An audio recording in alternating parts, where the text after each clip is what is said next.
কবিতা পড়বে কবি সালমান শাহ।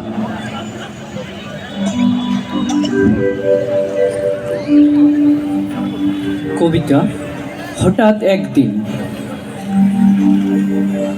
আমি জানালার ধারে বসেছিলাম, দৃষ্টি কাতর দুটি আমার নয়ন। বুঝলাম না এলোমেলো চুলে কে সে। মনে পড়তে লাগলো সুনীল গঙ্গোপাধ্যায়ের নীরা। শুষ্ক হাওয়া, উস্কো কুস্করুদ্ধ চুল, হালকা হাসিতে ভরা তার মুখ। জানালার ধারে বসেছিলেন এক কবি।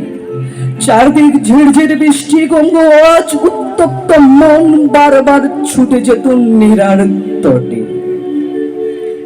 এ অমূলক কাহিনী নয়, তবে হয়তো বাস্তবতার একটি রূপ। নীরা যখন হালকা হাওয়াতে ভেসে বেরোতো, মন ছুটে যেত তার সাথে।